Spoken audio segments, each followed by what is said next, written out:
Então, gente, para que você entenda o que nós estamos querendo colocar, é importante darmos uma pincelada para você ter aí uma ideia melhor daquilo que nós vamos falar mais à frente, né? O início do protestantismo deu-se a partir de 1517, quando um monge alemão chamado Martinho Lutero, ele insurgiu-se contra as regras da Igreja Católica, saindo de dentro da Igreja Católica e criando suas teses.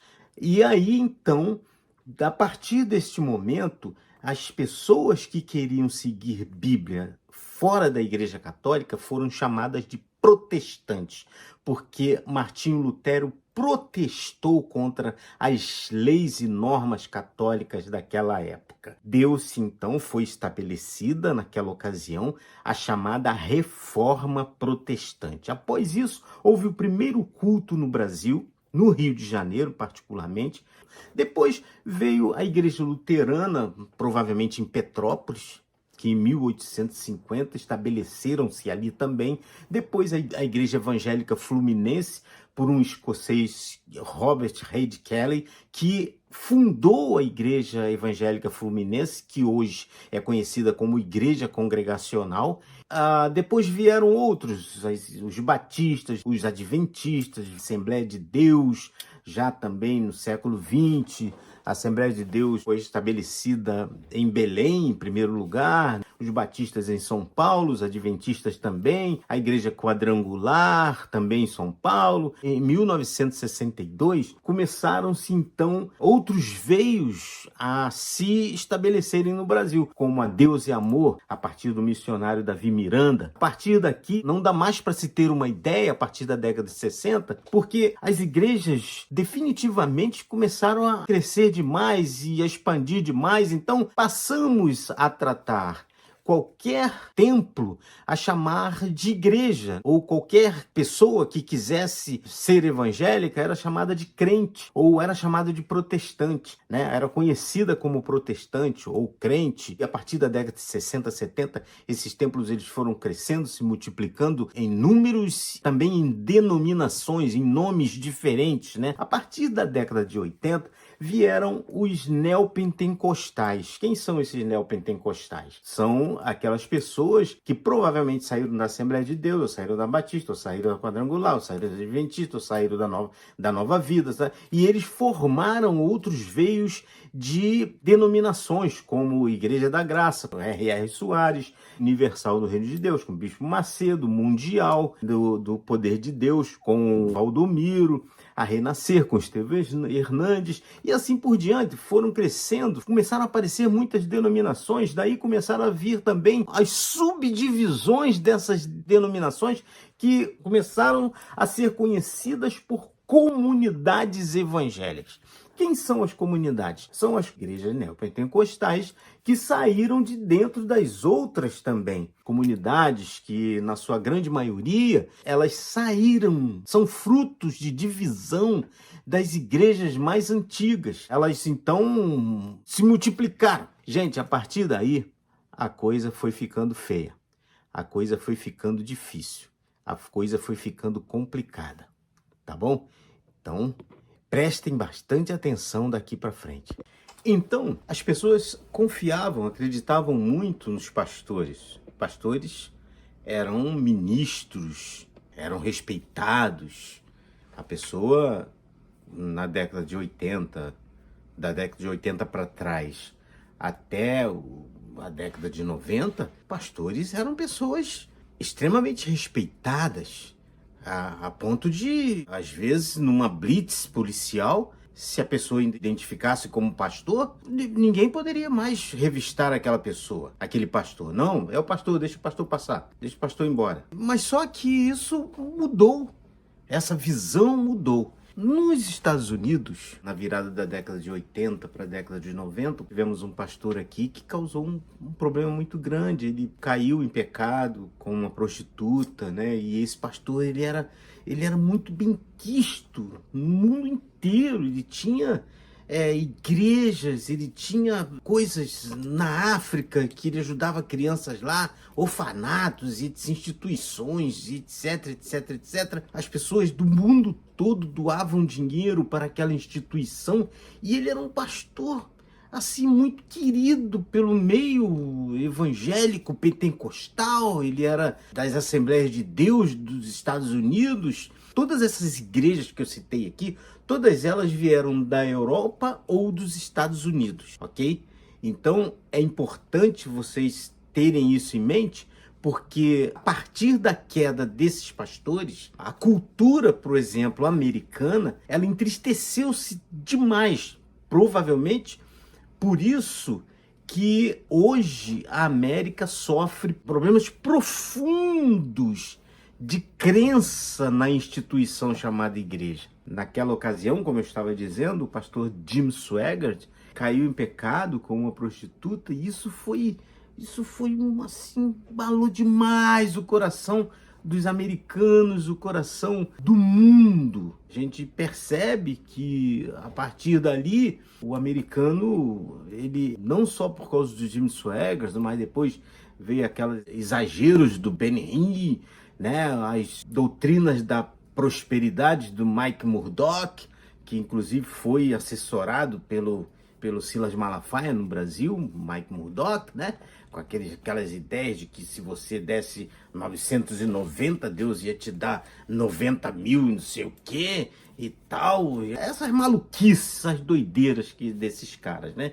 Então, isso tudo foi entristecendo muito o coração das pessoas. As pessoas começaram a desacreditar da instituição, a desacreditar do pastor. As pessoas já começavam a olhar o pastor assim, não com aquele respeito da década de 60, 70, até do início da década de 90. Os pastores já começavam a enriquecerem-se por causa da instituição.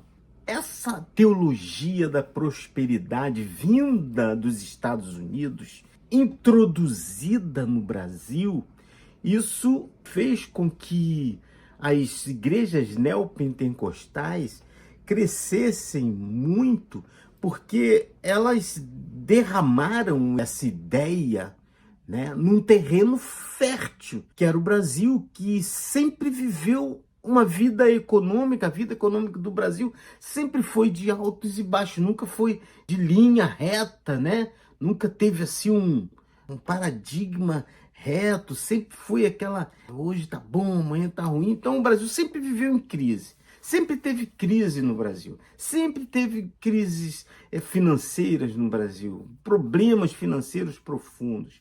E as pessoas queriam acreditar na prosperidade.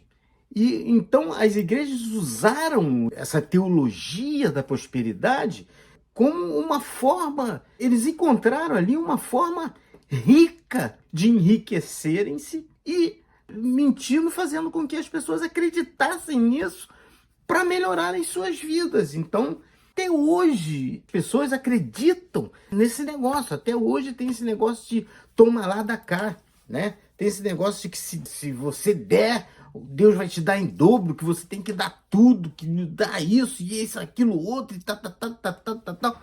De modo que as pessoas, a partir disso, foram perdendo a confiança em pastor, em igreja como instituição. As pessoas hoje, elas têm dificuldade de acreditar que a igreja é casa de Deus, que Deus está lá, ou enfim, que o pastor é homem de Deus. As pessoas têm dificuldade de acreditar. Eu posso acreditar, você também pode acreditar, porque nós somos de uma outra época. Agora, o seu filho, o seu neto vai acreditar? Vocês vão conseguir colocar isso no coração deles? Olha, lá em Mateus 5, verso 13, Jesus disse o seguinte: vós sois o sal da terra. Mas se o sal for insípido, com que se há de salgar? Então, o que está acontecendo é a questão da falta de sal. O sal está insípido. Não adianta você querer dizer que a igreja está salgando. Não está. A igreja está salgando? Espera aí que eu vou te dizer, vou te mostrar para você ver que a igreja não está salgando nada. Nada, nada, nada. O sal está insípido. Por isso que as igrejas nos Estados Unidos estão fechando. Todos os anos fecham-se igrejas nos Estados Unidos. Igrejas evangélicas.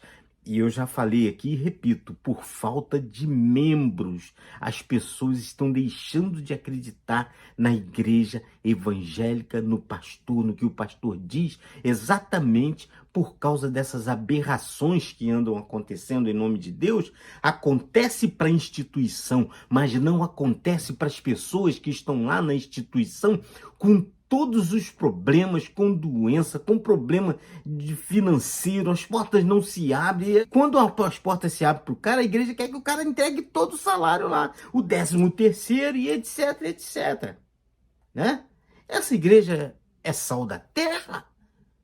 Essa igreja é sal da terra? Você está certo disso? Bom, você pode até fazer a minha cabeça, porque eu sou flexível. Você pode fazer a cabeça de muita gente que está aí, muita gente que está há muito tempo na instituição, mas todos nós vamos passar. Mas e os nossos filhos, os nossos netos?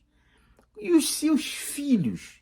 Os seus netos? Os filhos das pessoas que hoje têm 30, 35 anos, 40 anos, o seu filho, quando começar a fazer faculdade, ele vai ser fraca o argumento dele, entende? Vai ser fraco, né? Ele vai ser vencido. As pessoas estão deixando de acreditar na instituição chamada igreja, nos pastores, porque as pessoas não têm sal, não sabe? Não há mais sal. Então a mensagem com sal não é a eloquência de palavras, não são as línguas estranhas, não são o que você grita, o que você salta lá no púlpito, sabe? Não é o cantar bonito, o coral, não são as danças, não são as paredes preta, marrom, vermelha, seja lá o que for, não é nada disso. O sal, ele está muito aquém disso. Porque o sal, ele é muito mais focado no amor, na compaixão, no amor que se fala e que se canta lá na frente, mas que não se vive a realidade, porque a instituição, seja ela católica, seja ela evangélica, ela está rica, poderosa, mas olha para dentro dos seus membros. Olha para dentro daqueles que participam da sua instituição. As pessoas, na sua maioria, principalmente em países como África e países da América do Sul, vivem na miséria, vivem na dificuldade, vivem correndo atrás dia após dia. E a igreja enriquecendo. As que não são ricas, seus pastores estão melhorzinhos de vida do que qualquer outro membro ali. Não tenha, ninguém mexe naquele cofre. Porque a igreja tem que ter um dinheirinho guardado, porque se acontecer, nunca acontece nada. Sabe? A instituição com sal é aquela lá de Atos, que todos tinham tudo em comum e nada lhes faltava.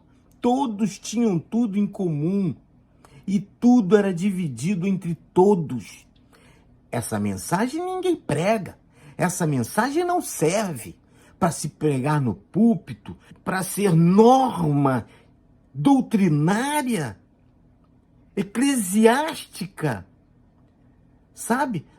Para se colocar dentro da instituição como base para se falar e para ser. As instituições estão ricas, milionárias. O que eu quero com isso? Eu quero te levar, esse canal chama-se Pare e Pense Comigo. Eu quero te levar a uma reflexão séria, profunda, daquilo que está errado diante de você. Daquilo que é mentira. Reflita. Olha para dentro da sua instituição. Olhe em volta, olhe para você. Olhe para os seus. Olhe para os seus parentes. Olhe para os seus amigos. Agora, vire o rosto e olhe para o seu pastor. Olhe para os pastores do seu pastor. Olhe para a instituição do seu pastor. Olhe para essa igreja enorme, para esse padre, para essa instituição enorme. Olhe, quem são eles? Onde eles estão? Qual o salário deles? Talvez você nem saiba. Mas você pode dar uma olhadinha, não tem problema você olhar, não. Deus te chamou a consciência. Você é dono da sua mente, da sua inteligência, para pensar livremente. Então, a única coisa que eu quero com isso, porque você deve estar falando, o que você quer com isso? Só chamar você a uma reflexão, como eu refleti, como um dia eu parei para refletir sobre essas coisas. Sabe? Então, espero que você entenda tudo isso que eu falei aqui.